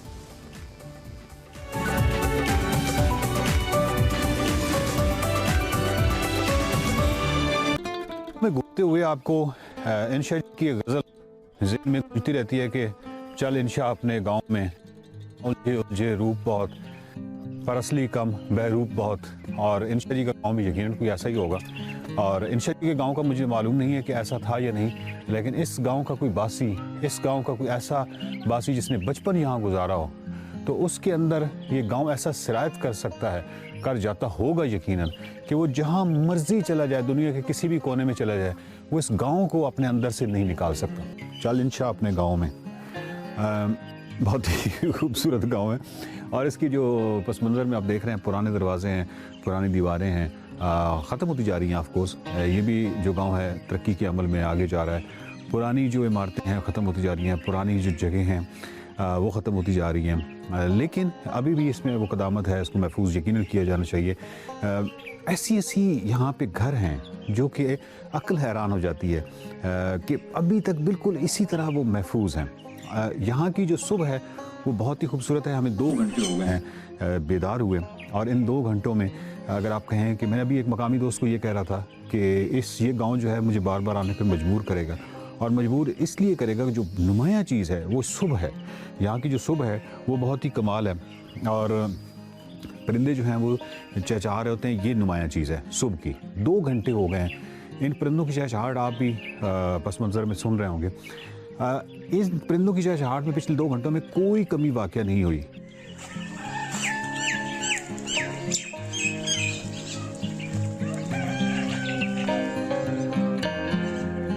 गांव में दिन का खाना बनाने की जो तैयारी है वो शुरू हो चुकी है और मेरे साथ एक अम्मा बैठी हैं जो कि खाना बना रही हैं। इसको हम अपनी ज़बान में कधोड़ी कहते हैं और यहाँ पे ये आप समझिए कि सेन का जो किचन है ये यहीं पे होता है और उसके बाद ये यही किचन जो है ये अंदर शिफ्ट हो जाएगा जब रात के वक्त जब सर्दी होती है। बहुत ही खूबसूरत जगह है, बहुत ही खूबसूरत मंजर है, लेकिन उसके साथ हर घर में एक कहानी तो है। जिस भी आप घर में जाएंगे कहानी जो है वो इंसान के साथ जुड़ी हुई है। मेरे साथ जो अम्मा बैठी हैं इनका बेटा जो थे वो फ़ौज में थे, FC में थे और फौत हो गए हैं और इनका कोई और आसरा या सहारा नहीं है। ये बिल्कुल उसी तरह पुराने दौर में जी रहे हैं और इनका कोई ज़रिया है आमदनी भी नहीं है। तो ये जो अम्मा है, अम्मा आपके बेटे का नाम क्या था? मोहम्मद नदीम नाम था इनके बेटे का और अब इनकी गुज़र बसर जो है उसमें काफ़ी मुश्किलात हैं। इनकी जो मदद है वो जो भी मुतल्लिका इदारे हैं या मुतल्लिका कोई मुखय्यर हज़रात हैं तो वो इसको देख ही रहे हैं। बाकी जो है वो वही गांव की एक खूबसूरत ज़िंदगी है। सिर्फ इस घर के अंदर मुझे इतनी कुछ देखने को मिला है। यहाँ पे एक मैं आपको दिखाऊंगा, एक पुरानी चक्की है और सबसे जो अमेजिंग बात है वो जिस तरह अम्मा यहाँ पे बैठ के तो अपना खाना बना रही हैं और कमाल है। आप जहाँ पे भी जाएंगे जिधर भी देखेंगे आपको कुछ ना कुछ ऐसा मिलेगा। ये दिखाने वाली चीज़ नहीं है, अब आपको मालूम है कि ये, लेकिन बहरहाल इसकी है क्योंकि पुरानी तारीख़ है और इसका देही ज़िंदगी में बहुत अमल दखल रहा है, तो इस हवाले से आपको दिखा रहा हूँ। बाकी आप जिधर भी देखेंगे तो आपको वो पुरानी और ख़ूबसूरत चीज़ें जो है वो नज़र आएंगी। एक नॉस्टैल्जिया सा जो है वो आपके अंदर डेवलप हो जाता है, जिसको मुश्ताक अहमद जुज़फ़ी क्या कहते हैं, यादिश बखैरिया। तो मैं तो बिल्कुल इस यादिश बखैरिया की जद में हूँ इस वक्त जब से मैं इस गांव में आया हूँ। अम्मा ये बना क्या रही हैं? मूंग की दाल मेरी सबसे फेवरेट है। मूंग की दाल बना रही हैं। विल आदमी नहीं हूँ, फारिग इंसान नहीं हूँ, गांव में घूम रहा हूँ और उसके साथ साथ काम काज कर रहा हूँ। ये जो काम है ये मेरी दादी किया करती थी और मुझे याद है कि सुबह जो इसकी आवाज़ थी आज भी मेरे कानों में गूंजती है। सुबह जो है सवेरे वो यही काम किया करती थी और पूरे घर में इस चीज़ की, इस चक्की की आवाज़ गूंज रही होती थी। आटा खुद पीसते थे और उनके जो हाथ थे, उनका जो अमल था यानी इसको पीसने का, वो बड़ा मैकेनिकी था, बड़ा मैकेनिकल था। एक हाथ यूँ करती थी और यहाँ से फिर दूसरा हाथ इस तरह। तो अभी मैं और अम्मा बैठे हुए हैं, हमने बाजरा पीसना है और आप देखिए। अम्मा पाओ बाजरा बेच काल।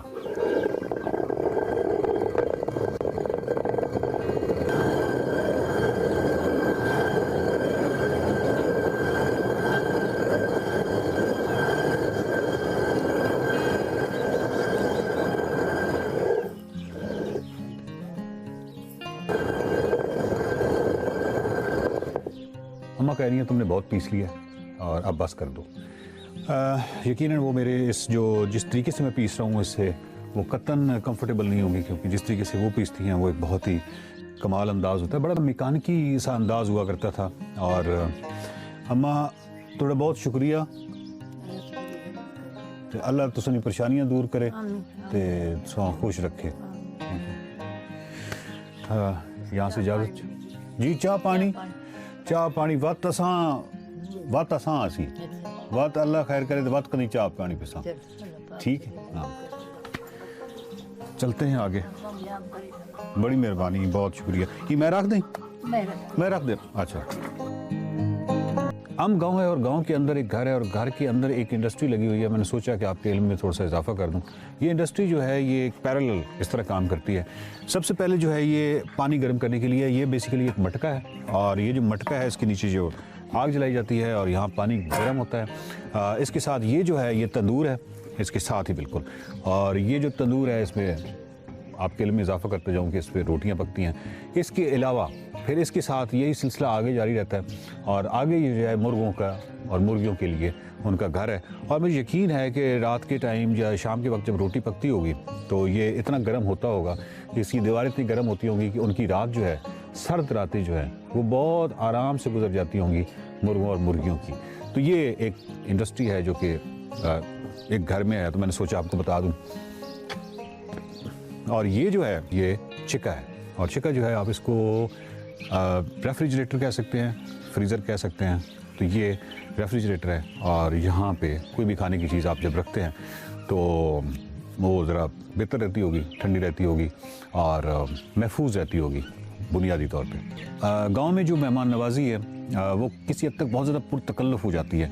आप जो चाहे करें, मिन्नतें करें, कुछ करें, लेकिन आपको मालूम है कि जो एक पुरानी रवायत है हमारी मेहमान नवाजी की, उसके हवाले से आप कुछ नहीं कर सकते और कई दफ़ा बहुत ज़्यादा शर्मिंदगी का भी सामना करना पड़ता है। लेकिन ऐसा ही है। जिस घर में मैं इस वक्त हूँ, इन्होंने चाय बनाई और बताया गया कि ये बकरियों की दूध की चाय है और अब आप मुझे बिल्कुल नापसंद कर रहे होंगे कि मैं इन छोटे छोटे मेमनों की जो हिस्से का दूध है उसकी चाय पी रहा हूँ।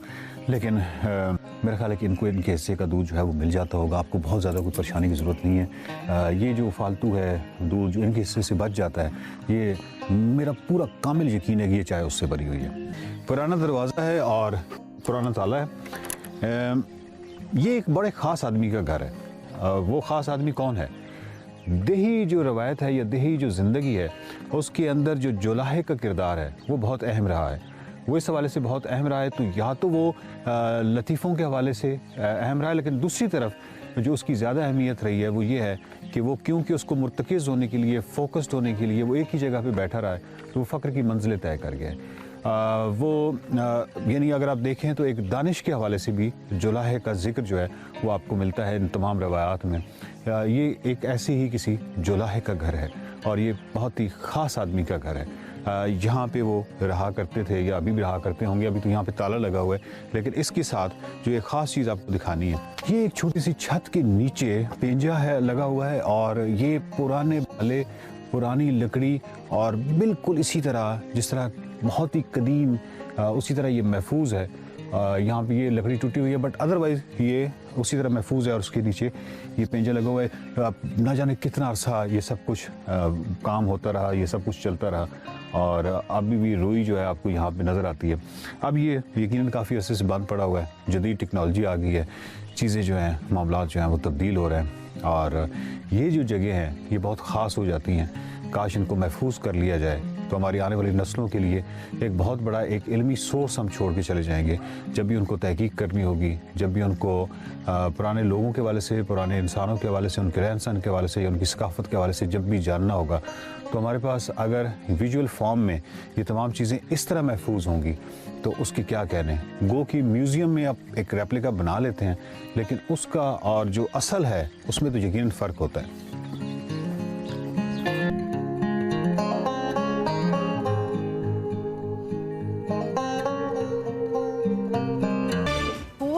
Back to espresso. ब्रेक के बाद वापस आ गए जी। आपको पता है रमज़ान आने वाला है और इस रमज़ान में बहुत सारे लोगों का, इमरान समेत, गोल है कि उन्होंने हेल्दी खाना है। फिलहाल हम गोल हैं और इसके बाद उन्होंने गोल अपना सेट किया है कि उन्होंने कम खाना है और एहतियात से खाना है, हेल्दी खाना है।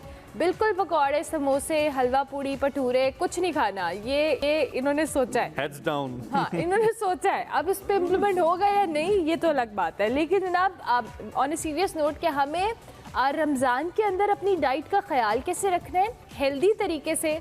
हम जो अपनी सहरी है, अफ्तारी है, कौन सी ऐसी चीज़ें हैं, और स्पेसिफिकली चूँकि वेदर चेंज है तो प्यास का अमल दखल भी आपको पता है बहुत होता है। प्यास दर हकीकत अरुणा हसन असल में नफ्स पे काबू पाने की बात कर रही है और हाँ। नफ्स हमारा उधर लेके जाता है कि भाई खा लो सुबह। अच्छा जी, इसके लिए बहुत ही जो कह लेना मौजू किस्म की गेस्ट हमारे साथ मौजूद हैं जो आपकी एक बार आई ओपनर जो ना खाती है ना खाने देती है ना आपको बताएंगे अच्छी तरह। डॉक्टर सार चावला हमारे साथ मौजूद हैं, न्यूट्रिशनिस्ट है। Thank you very much doctor sir and a very good morning. Imran ने बिल्कुल ठीक कहा कि आप बिल्कुल सही तरीके से लोगों को डांट के बताती हैं कि नहीं खाना, इंसान बन के रहना है। डॉक्टर साहब दे दें लेक्चर जरा शुरू है, आप बताएं इनको कि कम खाना है इन्होंने। जी, मैं टफ लव में बिलीव करती हूँ, सख्ती वाले प्यार में बिलीव करती हूँ, जेन्युइन प्यार भी वही होता है। So the thing is that कि जब भी आप लोगों को ये बात समझाते हैं कि आपने पकौड़े नहीं खाने, समोसे नहीं खाने अफ्तारी में, वो लोग जो आपके पास आए होते हैं अपनी हेल्थ ठीक कराने, पे करके वो ऑफेंड हो जाते हैं।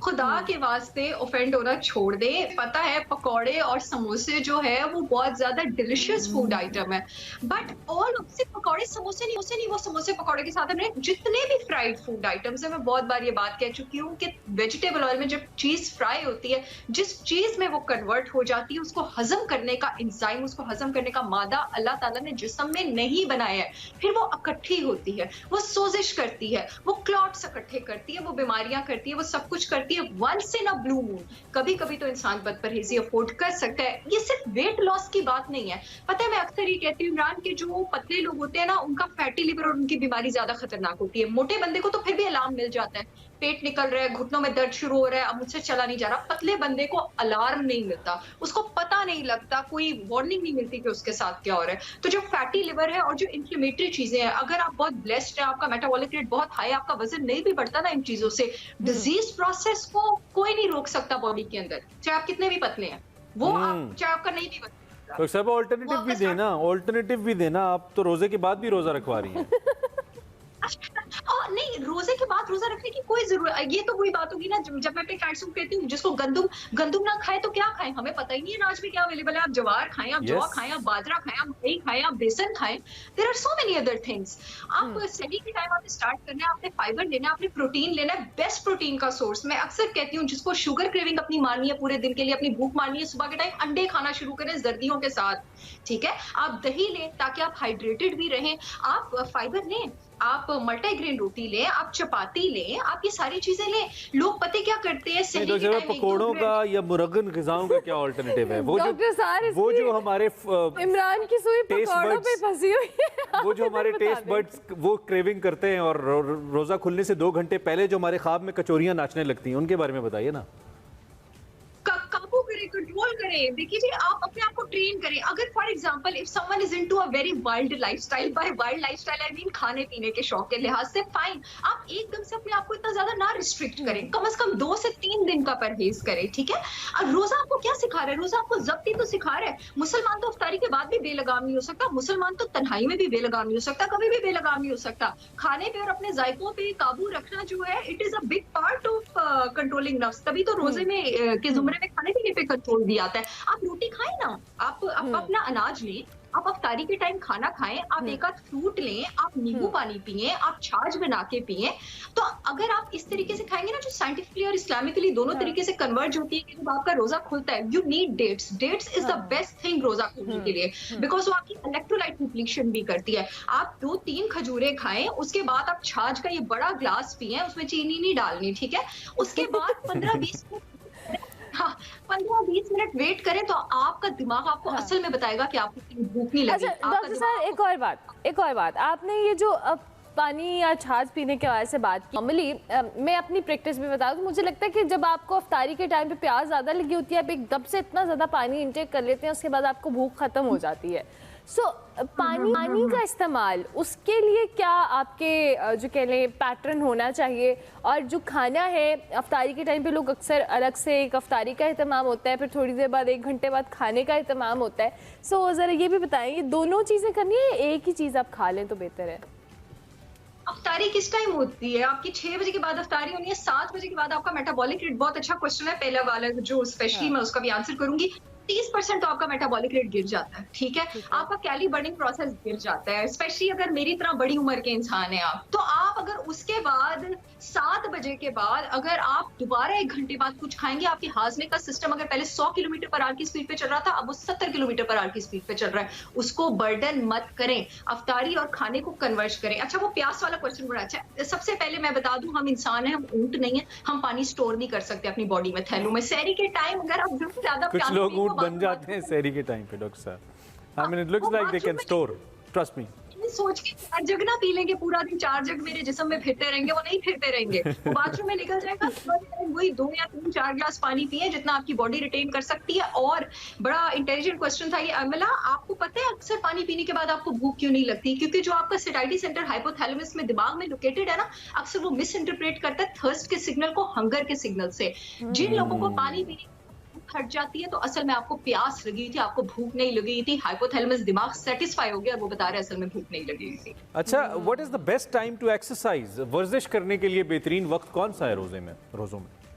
दो टाइम है, या बिल्कुल सहरी से पहले या बिल्कुल अफ्तारी से पहले, क्योंकि भरे पेट के साथ आपको वैसे भी एक्सरसाइज नहीं करनी चाहिए। सर्कुलेशन उस वक्त गट की तरफ होती है, फूड को डाइजेस्ट करने के लिए हेल्प चाहिए होती है। मेरा फेवरेट टाइम सहरी से पहले का टाइम है। If you have the stamina, if you have the determination, उठे सहरी से पहले, करे वर्जिश। ठीक है। आपका स्टमक, एक तो आपने कहा कि डिमांड जो करता है, दूसरी बात यह कि उसकी ज़रूरत को पूरा करने के लिए ख़ास तौर पे प्यास को लेकर वो बेहतरीन वक्त कौन सा है? क्या हम ग्रेजुअली इफ्तारी के बाद हल्का फुल्का पानी पीते रहें, या सहरी करते वक्त हम, जैसे कि बहुत सारे लोग करते हैं, बहुत सारा पानी पीते हैं, तब पिएं?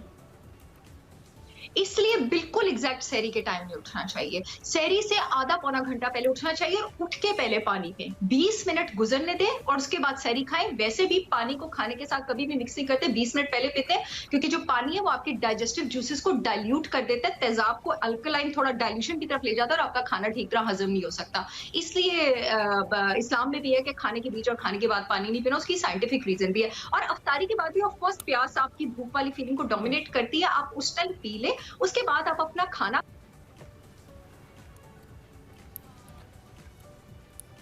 डॉक्टर साहब आपकी आवाज चली गई है। आई थिंक शी, डॉक्टर साहब कैन यू हियर अस? हाँ, आप सुन पा रहे हैं? हेलो जी जी जी जी, आपको आवाज आ जी आ रही। अच्छा डॉक्टर साहब, क्विकली लास्ट मिनट है, बच्चों के हवाले से भी बता दें, जो बच्चे रोज़ा रखते हैं उनके लिए भी ऑब्वियसली पेरेंट्स थोड़े कंसर्न होते हैं कि इनकी जो न्यूट्रिशनल वैल्यू है वो पूरी हो जाए। So how do you suggest? रोजा किसी की न्यूट्रिशन वैल्यू कम नहीं करता, कर ही नहीं सकता इंटरमिटेंट फास्टिंग से, बल्कि आपके बच्चों का दिमाग तेज चलेगा। दें उनको पराठे, अंडे, कबाब, लस्सियां, सहरी में भी दें, अफ्तारी में उनको तले खाने ना दें, उनको गोश्त भून के दें अच्छी तरह, मटन दें उनको, बीफ लिवर दें, ऑर्गन मीट से, पराठे दें, फल दें उनको, and your children will be all good. रोजा किसी को बीमार नहीं करता। जबरदस्त, नहीं हमारा टाइम खत्म। अच्छा, एक छोटा सा जवाब दे दें, वेट गिराने के लिए कोई फार्मूला है आपके पास इन स्पेसिफिक जो आप बता पाए हमें रोजों को लेकर? रोजा इज अ ग्रेट अपॉर्चुनिटी। आपकी बॉडी इंटरमिटेंट फास्टिंग में होती है। अगर आप एक्सरसाइज करें सहरी से पहले और आप सहर और अफ्तार में पोर्शन कंट्रोल करें, डेफिनेटली वेट गिरेगा आपका रमजान में। Done done sir, thank you very much हमारा वक्त बचाने के लिए और छोटे से कम वक्त में बहुत ज्यादा हमें बताने के लिए। एज ऑलवेज जवाब देने के लिए। यस, मैं मुफ्त में कंसल्टेंसी ले लेता हूँ ना, बाद में अक्सर चार्ज करती हूँ। तो खैर जी, अपने नफ्स पे काबू कीजिए, और ये काबू सिर्फ बुरे कामों के लिए नहीं है, ये खाने के लिए बहुत ज़्यादा ज़रूरी है। एंड मेरा आज तक तजर्बा रहा है कि रोज़ों में वेट हमेशा हम बढ़ा लेते हैं, हालांकि कम हो सकता है। ब्रेक लीजिए, इन्होंने हंसना है। ब्रेक के बाद आते हैं। Welcome back to Express. इतने टेंस माहौल के अंदर बहुत ज़रूरी है भाई म्यूज़िक के साथ जुड़े रहना, और हम कोशिश करते रहते हैं ऑफ एंड ऑन दो चीज़ों पे बड़ा फोकस रखते हैं हम, एक फिजिकल एक्टिविटीज़ और इसके साथ साथ म्यूज़िक। दैट इज़ योर रूह की ग़िज़ा जिसे कहा जाता है, और उसमें मुख्तलिफ मेहमानों से आपका तारुफ भी कराते रहते हैं। आज हमारे साथ आरिफ खान साहब मौजूद हैं, ज़बरदस्त सिंगर हैं, तभी हमारे साथ हैं। इससे पहले कि हमारे साहब से बात करें, इनका तारुफ किया जनाब के प्रोफेशनली ये मार्केटिंग और अकाउंट्स के शोबे से वाबस्ता हैं। इन्होंने गोल्ड लिया MBA करते हुए इंग्लैंड से, गोल्ड मेडल हासिल किया। हेली कॉलेज से बाकायदा तौर पर इन्होंने मार्केटिंग के अंदर गोल्ड मेडल लिया MCOM करते हुए, और इसके साथ साथ पोस्ट ग्रेजुएट डिप्लोमा किया इन्होंने, उसमें भी गोल्ड लिया in cost and management accounting. इस वक्त इंग्लैंड में मुकीम है, लेकिन फिल वक्त हमें पाकिस्तान में मुयस्सर आए हैं। भारतीय मारूफ जो बॉलीवुड सिंगर है, बड़े सग़ीर के भी कह सकते हैं, मुकेश साहब, जिनके पुराने गाने हम सबको बहुत पसंद हैं, उनको ही बड़ा कमाल गाते हैं, ये इनका खासा है। उसके अलावा इनके अपने गाने भी तकरीबन 14 सिंगल्स अपने भी रिलीज़ कर चुके हैं, and he is with us right now. Yes, Arif Khan साहब को खुशामदीद कहेंगे। बहुत शुक्रिया सर, कैसे हैं आप? ठीक ठाक हैं? बिल्कुल फर्स्ट क्लास। कैसा जा रहा है आपका लाहौर का, इंग्लैंड से आप आए हैं, चूँकि यहाँ पे कुछ फैमिली कमिटमेंट में, कैसा जा रहा है आपका टाइम, कैसा गुजर रहा है? बस एक प्रॉब्लम हमेशा होती है, या डस्ट है ना, तो मेरा थोड़ा गला ख़राब हो जाता है। ओह सही। तो उसके अलावा तो ठीक है, थोड़ा फ्लू वगैरह भी हुआ था, कोल्ड, वो ठीक हो गया। ज़बरदस्त ज़बरदस्त। अच्छा, ये जो आपका, एक तो आपका शोबा बड़ा डिफरेंट है, लेकिन म्यूज़िक चूँकि आपका मेरे ख्याल से शौक़ है और आप इसको परसू करते हैं, ये आपको शौक़ कैसे हुआ? बचपन से गाया, कितना अरसा हो गया प्रोफेशनली आप गा रहे हैं? वो पहले स्कूल में गाने गाता था, फैमिली फ्रेंड को सुना दिया करता था, तो बहुत अप्रिशिएट करते थे, मुझे बिलीव नहीं होता था बाज़। फिर मेरे दोस्त थे जाहिद शुजा बट, वो मुझे मिलाया उन्होंने जाके अपना एक उस्ताद से, और कहा तुम बाकायदा ट्रेनिंग लो, तो उन्होंने मैंने फिर म्यूज़िक की ट्रेनिंग ली। अच्छा, फिर शुरू में मुकेश जी के गाने गाता तो रहा। दिल कब टूटा जब आपने मुकेश के गाने मुकेश ये राज की सारे दिल टूटे दिल जले लोग सुनते हैं ये तो बिल्कुल सही है। तो ऐसा हुआ कुछ, फिर दर्द ज्यादा ऐसा हुआ कुछ। जबरदस्त। तो अब जाहिर है हम आप आए हैं, हम सुबह सुबह चाहेंगे कि हम आपसे कुछ सुने, फिर आपके म्यूजिक के हवाले से भी बात करेंगे, किस तरह का म्यूजिक आपको ज्यादा पसंद है। कुछ सुना दे अगर हमारे देखने वाले मैं आपको एक गीत सुना। जरूर। कोई जब तुम्हारा हृदय तोड़ दे, तड़पता हुआ जब कोई छोड़ दे, तब तुम मेरे पास आना प्रिय, मेरा दर खुला है, खुला ही रहेगा तुम्हारे लिए। कोई जब तुम्हारा हृदय तोड़ दे। ब्यूटीफुल ब्यूटीफुल ब्यूटीफुल, बहुत ही अच्छे। और अपना जो म्यूजिक आपने किया वो भी ऐसा ही है, सैड सेंटीमेंट? नहीं, रोमांटिक भी हैं, फास्ट सॉन्ग भी हैं, डिफरेंट टाइप के सॉन्ग्स हैं। तो आप तो चूंकि इंग्लैंड में रहते हैं बाहर, तो कैसा जो ओवरसीज पाकिस्तानी रहते हैं always miss Pakistan we know, बहुत ज़्यादा, और वो अपने आर्टिस्ट को भी बहुत इज्जत देते हैं, मुझे ऐसा लगता है। मेरा तो एक्सपीरियंस नहीं है, आप बताइए हमें कैसा रिस्पांस है, लोग कैसे लेते हैं आपकी म्यूजिक? बहुत अच्छा रिस्पांस है वहाँ। और ये है कि वहाँ के लोग पाकिस्तान का जितना सोचते हैं लोकल लोग नहीं सोचते होंगे।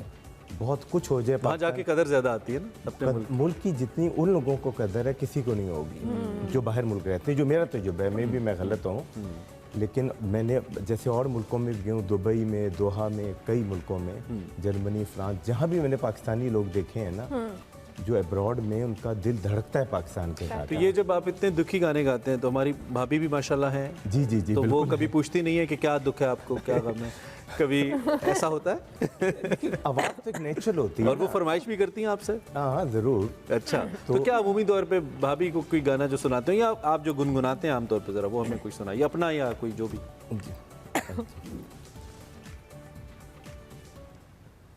तू जाने वफा है, तू हुस्ने अदा है, वाह वाह, चाहत से भरे दिल का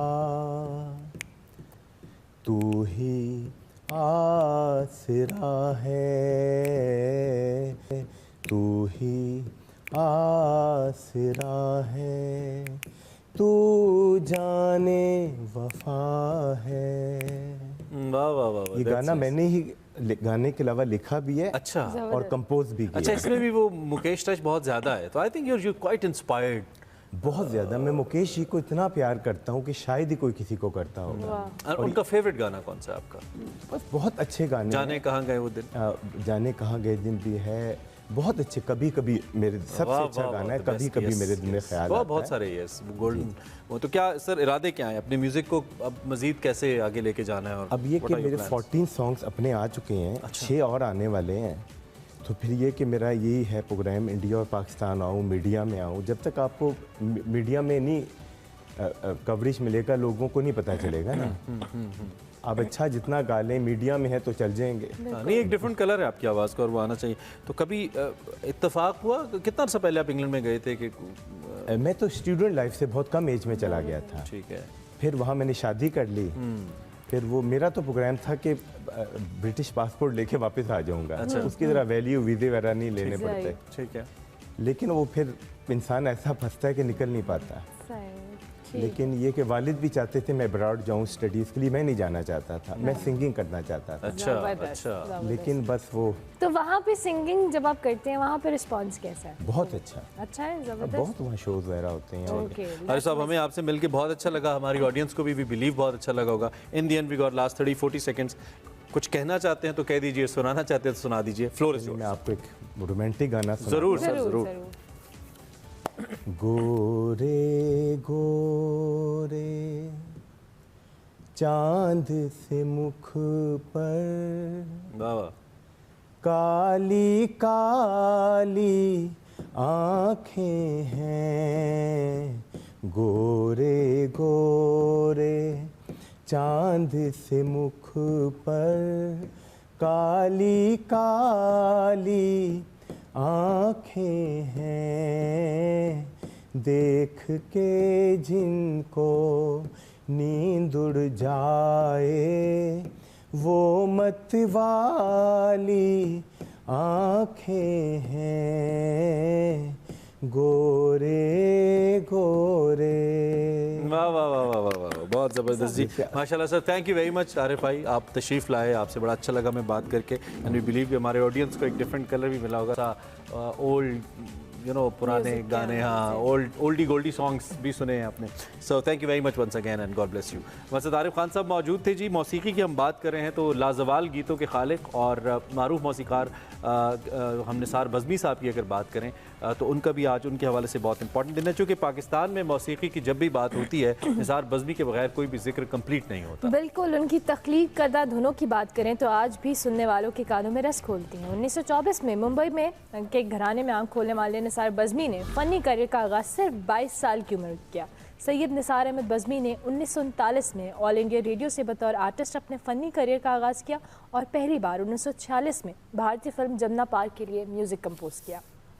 निसार बज़मी 21 जून 1962 को भारत से पाकिस्तान आ गए। पाकिस्तान में पहला गीत ऐसा भी होता के लिए कंपोज किया जिसके बोलते मोहब्बत में तेरे सर की कसम ऐसा भी होता है। रोमानवी गीतों को मोहब्बत के शौक जज्बात से सजाकर शायकीन के दिलों को गुदगुदाने में निसार बज़मी को कमाल हासिल था। निसार बज़मी ने फिल्मों के अलावा मिली नगमों को भी अपनी धुनों से सजाया और हुब्बुल वतनी का रंग भी भरा। उनके करियर की आखिरी फिल्म वेरी गुड दुनिया वेरी बैड लोग थी।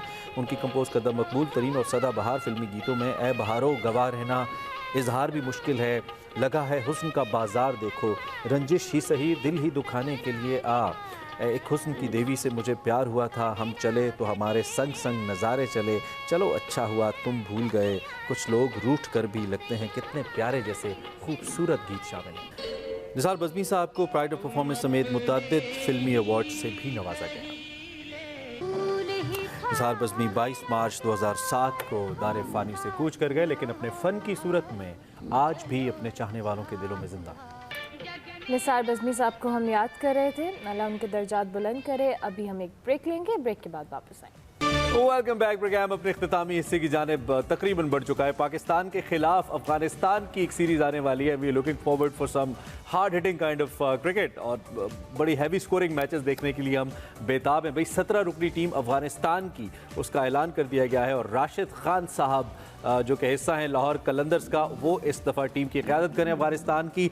पहला मैच इस सिलसिले में जुम्मे को खेला जाएगा और अफगान क्रिकेट बोर्ड की जो सिलेक्शन कमेटी है इसने शारजा में जारी तरबियती कैंप के अख्ताम पर 17 रुकनी टीम का ऐलान किया है। वर्ल्ड कप में अफगान टीम की क़यादत करने वाले allrounder Mohammad Nabi is back, Pakistani team को पता होना चाहिए। इसके अलावा PSL सीज़न 8 में जैसा कि मैंने बताया लाहौर कलंदर्स की जानिब से 20 विकेटें लेने वाले and world famous Rashid Khan team को लीड करें इस दफ़ा। ये भी एक इंटरेस्टिंग मूव है अफगानिस्तान क्रिकेट बोर्ड की। उसके जो चीफ एग्जीक्यूटिव हैं नसीब खान साहब, उनका कहना है कि दस्तयाब वसाइल से बेहतरीन खिलाड़ियों का इंतखाब किया है जिनसे बड़ी तवक्कुआत वाबस्ता है। बिल्कुल, तीनों फॉर्मेट में कौमी टीम की क़यादत करने वाले बाबर आजम को पाकिस्तान के लिए नुमाया कारकर्दगी दिखाने पर ही आगे जाके मैं अगली स्टोरी बता रही हूँ आपको। अफगानिस्तान टीम आ रही है ये पता है हमें, लेकिन बाबर आजम हमारे स्टार को जो आला सिविल एजाज़ है उससे नवाजा जाएगा। 23 मार्च बरोज़ जुमेरात को पता है यौम पाकिस्तान की तकरीब होगी। इस मौके पर उन्हें सितारा इम्तियाज़ दिया जाएगा। 28 साल बाबर आजम एजाज़ हासिल करने वाले कम उम्र तरीन खिलाड़ी होंगे। कौमी टीम के कप्तान को जी 23 मार्च को होने वाली इस तकरीब का हिस्सा होंगे और हुकूमत पाकिस्तान ने गुज़िश्ता बरस 14 अगस्त को ऐलान किया था कि बाबर आजम को सितारा इम्तियाज़ दिया जाएगा और अब तकरीब की जो तारीख है उसकी तस्दीक कर दी गई है। और इससे पहले अगर हम बात करें तो पाकिस्तान के साबिक कप्तान जो थे सरफराज अहमद, उन्हें भी सितारा इम्तियाज़ दिया गया था और सबसे कम उम्र पाकिस्तानी क्रिकेटर थे सरफराज बाबर आजम से पहले, और 4 साबिक कप्तानों को ये अवार्ड दिया जा चुका है। बिल्कुल, अभी रिसेंटली बाबर ने अपने 9000 रन भी मुकम्मल किए। HBL PSL 8 बाबर के लिए काफ़ी बेहतर रहा। बतौर कप्तान पहली दफ़ा उन्होंने पेशावर ज़ल्मी की नुमाइंदगी की और इस वक्त अगर स्ट्रोक प्लेइंग की दुनिया भर के अंदर बात होती है या कवर ड्राइव्स की बात होती है तो बाबर आजम को बतौर एक सब्जेक्ट के पढ़ाया जाता है। इंग्लैंड के अंदर इस वक्त उनकी बैटिंग को पढ़ाया जा रहा है कि किस तरीके से बाबर आजम बैटिंग करते हैं। मुख्तलिफ कैप्टन्स को भी ये अवार्ड मिला है। This is one of the highest awards in Pakistan, और Babar Azam being the youngest captain I think बहुत ही ज़बरदस्त उनके लिए बहुत बड़ी अचीवमेंट है। किसी भी प्लेयर के लिए, किसी भी यंगस्टर और किसी एज में भी ये बहुत बड़ी अचीवमेंट है। Babar is just 28। मिसबाह उल हक की हम अगर बात करें, यूनुस खान की बात करें, शाहिद खान आफरीदी, बूम बूम लाला और सरफराज अहमद जो बहुत अच्छे हमारे क्रिकेटर्स हैं, इनको भी ये अवार्ड इसके अंदर, इस लिस्ट के अंदर शामिल है। इसके अलावा खेलों में जो शानदार कामयाबी है, इस पर लेजेंडरी मोहम्मद यूसुफ, सईद अजमल, जावेद मियादाद साहब और इंजमाम उल हक को भी इससे पहले सितारा इम्तियाज़ दिया जा चुका है। यहाँ पे ये भी आप पे वाज़ेह रहे कि बाबर आजम अफगानिस्तान के खिलाफ जो 24 मार्च से शुरू होने वाली T20 सीरीज़ है, इसमें टीम का हिस्सा नहीं होंगे। बाबर आजम को रेस्ट कराया गया है, इन्वर्टेड कॉमर्स के अंदर है, कराया गया, ठीक है। उनकी जगह टीम की क़यादत न्यूली मैरिड शादाब खान करेंगे और देखते हैं कि वो किस तरीके से टीम को लीड करते हैं। लेकिन एक यंगर साइड है, दूसरी जानब अफगानिस्तान अपनी बेस्ट साइड लेके आ रहा है, तो आई बिलीव एक अच्छा कॉन्टेस्ट हमें देखने को मिलेगा, क्योंकि हम ये सारे यंगस्टर्स बड़ा अच्छा खेले हैं, अच्छा खेले PSL में, और अभी जिनको चांस मिला है उनके लिए बड़ा अच्छा एक्सपोजर है कि इंटरनेशनल मैचेस जो ऑब्वियसली PSL से हट के अब उस जगह पे खेलेंगे। कुछ प्लेयर्स को तो नई नई अपॉर्चुनिटी भी मिली है, तो let's hope for the best कि ये सीरीज बड़ी थ्रिलिंग, एक्साइटिंग होने वाली है और अच्छी क्रिकेट हमें देखने को मिलेगी। भाई एक चीज़ का हमें एहसास है कि जो बैंकर्स कम्युनिटी है वो बड़ा काम करते हैं रोज़ों के अंदर, और लोग रोज़े की हालत में बड़ा तंग भी करते हैं, और ये बेचारे तंग, और वो सब्र का मुजाहरा करते हैं। बैंकर्स को ना 4 दिन छुट्टियां देने का फैसला किया। हमने नहीं, हुकूमत। अच्छा, हुकूमत ने, हालात नहीं। रवा हफ्ते बैंक लीव्स की हम अगर बैंक हॉलीडेज की बात करें तो 4 बैंक हॉलीडेज आ रही हैं जो अवामी लेन देन के लिए बैंक्स बंद रहेंगे। स्टेट बैंक ने ये नोटिफिकेशन जारी किया है। जुम्मा 24 मार्च को ज़कात कटौती के बायस, आपको पता है यकुम रमज़ान को अमूमी तौर पे ज़कात कटौती होती है आपके सेविंग अकाउंट्स के ऊपर। इसके अलावा जो सरकारी और निजी बैंक्स हैं ये यकुम को बंद रहेंगे, इस वजह से देन इसका भी नोटिफिकेशन आया है। और रवा हफ्ते जो 23 मार्च से 26 मार्च है, इसके दरमियान ये 4 छुट्टियाँ आ रही हैं। फिर आगे 23 मार्च का आपको पता है सरकारी तातील है, जुमे को यकुम रमज़ान है, हफ्ते और इतवार को आपकी अपनी छुट्टी है। तो आपको और क्या चाहिए? 4 छुट्टियां आपको शुरू में देना है। यू कैन प्लान समथिंग, मनाएं आप, लेकिन रमजान में क्या मनाएंगे वैसे ना। लेकिन स्टिल जी बैंकर्स अच्छे हैं, खुश हो जाएं आप लोग। चले जी, प्रोग्राम का वक्त खत्म हुआ, लेकिन जाते जाते आपको पता है आज वर्ल्ड वाटर डे के हवाले से हमने इन डिटेल बात की है।